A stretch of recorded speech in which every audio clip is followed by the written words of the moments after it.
Cloud cover actually kind of providing just a little break from the sunshine every now and then, but it's not backing off from the wind. And of course, we can't do anything about the humidity that's now moved in from the Gulf, and we are firmly entrenched in the midst of it. Joplin sits at 85 degrees. Now, one thing about this humidity, it was sitting about at 65 degrees pre-sunrise.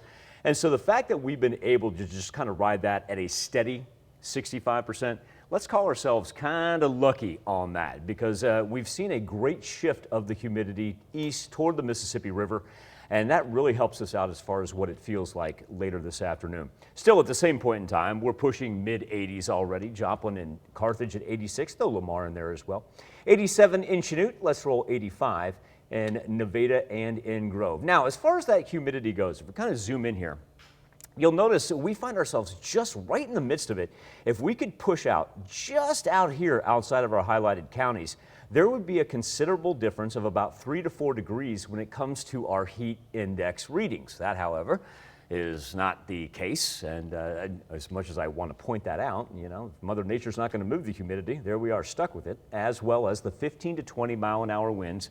The last gust that we picked up at Joplin Regional Airport clocked in at 32 miles per hour. Now, the wind is going to get considerably better as we get to sunset. As a matter of fact, it'll be pretty calm overnight. Wake up tomorrow, we'll roll about 10 to 15 miles per hour, not have to worry about it being so gusty.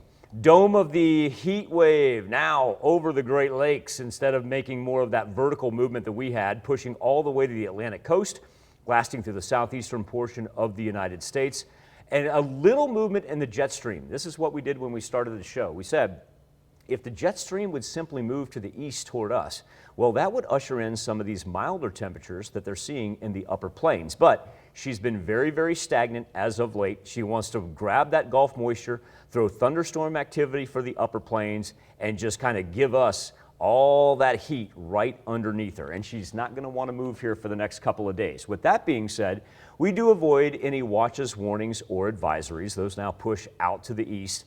And don't be surprised, though, we're going to be back into the orange. Then the orange indicates the heat advisory, because our warm-up has just begun. That's right. If you think it's been hot this week, oh, just wait until we get past Father's Day into next week. A look at the severe thunderstorm risk map. This is our problematic area up by the Great Lakes in between Minneapolis, Green Bay, and Chicago. This will be the second consecutive day that we've seen the high category in the contiguous 48, and 2 times out of the last 3 days, it has targeted this specific area. So not only are they in the risk of tornadic activity, but they're pretty much guaranteed high wind, hail, and also too, yes, they find themselves inside the same heat wave that we are. So it's almost triple barrel action for them. As far as our precipitation goes, you may have noticed earlier on the 7-day forecast that we put up a very slight number for tonight into tomorrow. So here's what we have. Pops of rain every now and then, very isolated, north of Highway 54. You may see a lightning strike, may even see what you refer to as heat lightning every now and then, but it kind of ebbs and flows, and it's not going to be widespread. Now, Friday, here's what we're eyeballing right there. Okay, so this thing right here, because every time that it runs a different model, it seems to have a little southerly drop to it. And so while the most of it wants to stay in Kansas City right now, as the days go by here in the next 36 hours, we're really going to pay attention to that front that drops out of Nebraska and Iowa, moves itself through Kansas City, and we'll have to see how much our northern counties can get. Tanya, normally, I'd say 9 times out of 10, we see a front like that. We go, oh, works in from the north, cooler temperatures. That will not be the case.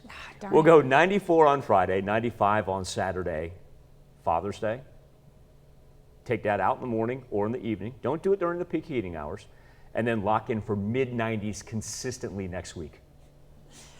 For those who liked it hot, they're in luck. Ooh. All right. Thanks, Michael.